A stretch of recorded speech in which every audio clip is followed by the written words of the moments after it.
Hello বন্ধুরা, দেখো চলে এসেছি একটা ছোট্ট মিনি ব্লগ নিয়ে। আজ জানুয়ারির 12 তারিখ, আজ আমার বরমশাইয়ের বার্থডে। তো এখনও রাত 12টা বাজেনি, তাও আমি অ্যাডভান্স ওকে বার্থডে উইশ করবো বলে কেকটা নিয়ে চলে এসেছি। তো টাইম দেখো এখনও অনেকটাই দেরি আছে। তো এখানে ঘুমোচ্ছিল, তো আমি ওকে ডাকবো, তারপরে দেখবো কি বলে। এমনিতেই ওর সাথে আমার একটু মানে একটু ঝগড়া হয়েছিল, তো সেই কারণে একটু কথা বলা বন্ধ ছিল। ও জানেও না যে আমি ওর জন্য এরকম একটা সারপ্রাইজ রেখেছি বলে। তো দেখো ঘুম থেকে উঠেছে এমনি ঠান্ডার সময়, তার উপর একটু 2 দিন ধরে শরীরটা খারাপ ছিল, একটু জ্বর মতো ছিল। তো আমি এখানে দেখো কেকের উপর লিখেছিলাম অ্যাডভান্স হ্যাপি বার্থডে। তো আমি ওকে গুবলু বলে ডাকি, ওখানে আমি গুবলু লিখেছিলাম আর নিচে সরিও লিখে দিয়েছি। তো এবার ওকে আমি কেক কাটতে বলছি, ও কেকটা কাটছে। আর জানো তো ওর সাথে আমি একটু প্র্যাঙ্ক করবো, তো ভিডিওটা দেখো বুঝতে পারবে। কাটো। কাটেনি তো। কাটো তো। কাটেনি তো। শক্ত কি? কাটো ঠিক করে। হাতে শক্তি নেই নাকি? মারামারি করার সময় তো শক্তি পাও। শক্ত তো।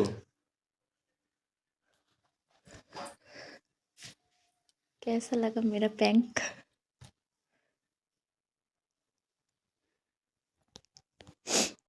তো বার্থডেতে একটু ওর সাথে একটু মজা করলাম, মানে একটু প্র্যাঙ্ক করলাম ওর সাথে, তো বুঝতেই পারিনি।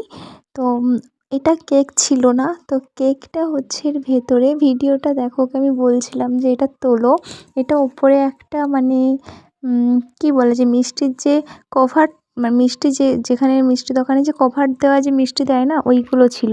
তো ওর উপরে এরকমভাবে ডিজাইন করা ছিল। আর কেকটা এই যে দেখো, ভেতরে এই যে ছোট্ট মতো একটা মিনি কেক আমি অর্ডার দিয়েছিলাম। তো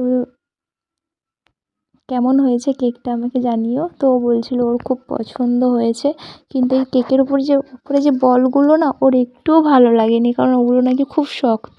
তো ওর খাওয়ার পরে ওর রিয়াকশানটাই দেখলে বুঝতে পারবে। তো তারপরে ওই ওপরের ঢাকনাটাও সরিয়ে দিল, প্র্যাঙ্ক করে দিয়েছি। ও খুব মানে একটু রাগি রাগি মতো ভাবে আমার দিকে তাকাচ্ছিল আর বলছিল এরকম রাত 12টার সময় কে করে। তো দেখো একা একাই আঙুল চাটছিল, আমাকে আবার বলছিল এগুলো কি খাওয়া যাবে। আমি বললাম হ্যাঁ খাও, কোনো সমস্যা নেই। তো ফাইনালি তোমরা বলো আমাকে যে ভিডিওটা কেমন লাগছে। ছোট একটা শর্টস নিয়ে মানে মিনি ব্লগ মতো নিয়ে চলে এসেছি। তো এবারে ও কেক কাটবে। ভিডিওটা সবাই কন্টিনিউ করো, কেউ স্কিপ করে যেও না। ভালো লাগলে লাইক কমেন্ট শেয়ার করো। জানো তো ও ভাবতেই পারেনি যে আমি ওর জন্য এরকম একটা ছোট্ট কেক নিয়ে আসবো, একটু হলেও একটা নিয়ে আসবো, ও একবারও ভাবিনি। তো ওর সাথে জানো তো আমার একটু কথা কাটাকাটি হয়েছিল মাঝে, তো কথা বলা বন্ধ ছিল। তো একসেপ্ট করেনি, যখন দেখে না ওর হয়তো একটু হলেও আনন্দ পেয়েছিল। যাই হোক, হ্যাপি বার্থডে মাই লাভ। অনেকটা ভালোবাসি তোমাকে। সারা জীবন আমার পাশে থেকো, সব সময় আমার খারাপ সময় ভালো সময় আমার পাশে থেকো, এটুকুই বলবো তোমাকে। আর তুমি সারা জীবন অনেক ভালো থেকো। তো ফাইনালি ও কেকটা কেটেও ফেলেছে। তো কেকটা কেটেও ফার্স্টে আমাকেই দিচ্ছিল। আর জানো তো মামুনির শরীরটা ভালো না, তাই মামুনি পাশের রুমে ছিল, তাই আর ডাকিনি মামুনিকে। তো দেখো এখানে আমাকে খাইয়ে দিচ্ছে। তো খাওয়ানোর পর আমি ওকে একটু খাইয়ে দিলাম। তো ছোটো কেক তো, আর ও আমাকে বলেছিল যে রেখে দেবে। আমি তখন ওকে বললাম যে এইটুকুনি কেক আরও তুমি রেখে দেবে। ও বললো ঠিক আছে তাহলে চলো আর দুজনে খেয়ে নিই। তো ওকে তারপর ও আমার হাতে দিয়েছিল খাওয়ার জন্য, আমি ওকে আবার খাইয়ে দিলাম।